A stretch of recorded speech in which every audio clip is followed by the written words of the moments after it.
Salve, salve família vascaína, eu me chamo Cláudio, seja bem-vindo ao nosso canal Vasco Mania, onde você fica sempre bem informado sobre tudo o que acontece no Vasco. Se você é vascaíno e quer estar sempre bem informado, então não esqueça de se inscrever no canal e de ativar o sininho, que assim você recebe todas as notificações de todos os vídeos que saem no canal Vasco Mania. E vamos de informação, né, pessoal? Começando com a tabela do Carioca, né? O Vasco hoje se encontra em quarto lugar com 12 pontos. O Fluminense está em primeiro com 17 pontos. Nova Iguaçu está com 14 pontos em segundo. E o Flamengo está em terceiro com 12 pontos também, igual com o Vasco, né? Só que o Flamengo tem um jogo a menos que o Vasco. E tem o Botafogo, que está com 11 pontos, um atrás do Vasco. E no caso já também fez seus 7 jogos, né? Então, desses 5 primeiros, apenas o Flamengo que não fez os 7 jogos, só fez 6. Então, ainda tem um jogo para o Flamengo. Sendo que o Flamengo, com esse jogo que falta, né? Ele vencendo, fica com 15 pontos, né? Ele chega a 15 pontos, passando do Nova Iguaçu, né? E, no caso, só muda isso na tabela. Nova Iguaçu desce para terceiro, o Flamengo sobe para segundo, aí fica Fluminense, Flamengo, Nova Iguaçu e Vasco, as 4 vagas, né, para semifinal, e o Botafogo ficando de fora. Lembrando que o Vasco tem confronto direto, né, com o Fluminense já na próxima quarta-feira, dia 14 de fevereiro, no caso, né? O Vasco tem esse confronto com o Fluminense às 21h30, né, no caso 9h30 da noite. E no caso, depois, no domingo, dia 18, o Vasco tem um confronto direto com o Botafogo às 6h02. Então é isso aí, pessoal. São esses próximos jogos do Vasco. Jogos importantíssimos para que o Vasco se mantenha entre os 4 primeiros e se classifique para a semifinal do Carioca. Agora vamos falar, né, sobre os jogadores que estão deixando o Vasco, né? São, no momento, 3 jogadores que estão deixando o Vasco. Um deles é o Vinícius Paiva, né, que é cria da casa.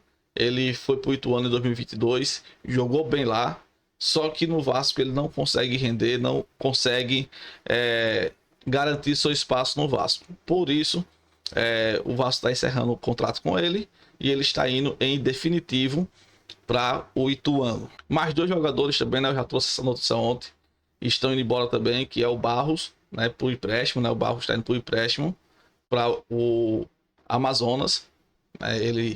Ele tem contrato com o Vasco até dezembro de 2026, só que até dezembro de 2024, agora desse ano, né, ele vai disputar a Série B pelo Amazonas. O outro é o Miranda, né, que está indo também para o time do Amazonas, disputar a Série B por lá. O Miranda ele não está sendo utilizado pelo Ramon Dias e ele tem contrato até o meio do ano com o Vasco, então não se sabe se ele vai definitivo ainda ou se ele vai ficar até o meio do ano e depois decidir se vai assinar contrato em definitivo ou não com o Amazonas. E bora de notícias de contratações, né? O Vasco tá...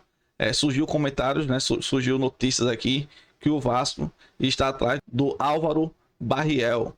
Ele é um jogador do Cincinnati, né? Lá dos Estados Unidos. Ele está em negociação com o Boca Juniors, mas não tem nada confirmado ainda.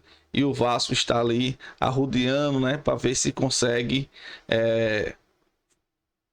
tomar esse jogador aí, vamos dizer assim, né, das mãos do Boca Juniors, né? Então, assim, o Vasco está ali também, no caso, tentando contratar esse jogador também. Tem interesse nesse jogador.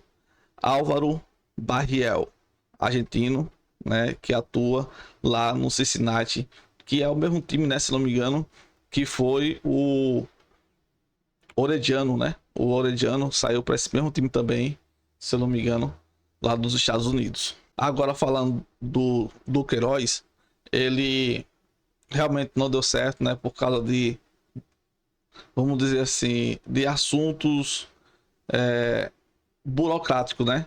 Que no caso tem sanções, né, dos Estados Unidos com a Rússia.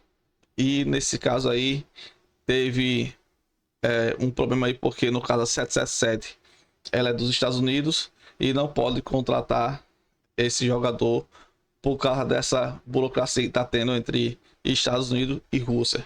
Então, por causa disso, o Duqueiroz não vem pro Vasco. E se eu não me engano, ele já fechou já, né, contrato com o Grêmio, já que o Vasco teve que se sair, né, dessa negociação. A outra opção era o Grêmio. E se eu não me engano, já tá tudo fechado com o Grêmio. O Duqueiroz fora dos planos do Vasco. Outro jogador que o Vasco foi buscar também, né, mas que foi rejeitado pelo jogador, foi o Alan. Ele que é ex-jogador do Vasco, né, ele é cria do Vasco, só que o pai dele é botafoguense e o Vasco tentou negociar com ele, só que devido ao pai dele ser botafoguense, ele preferiu ir para o Botafogo.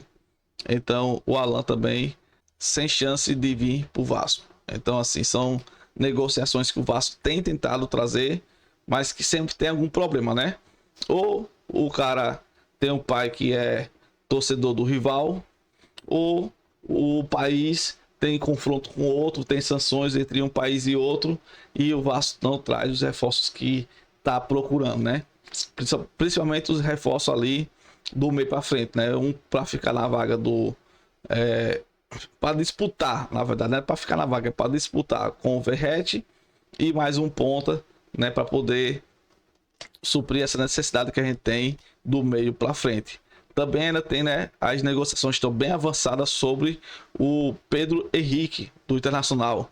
Então assim, mais uma opção aí que o Vasco tá correndo atrás. É muito provável que essa daí dê certo, né? Mas como tá dando tudo errado, é melhor ter o pé no chão e ver o que vai acontecer daqui para o final desse carnaval, né? Lembrando a vocês mais uma vez que o Vasco enfrenta o Fluminense, que é o líder do Carioca, né? Já na quarta-feira.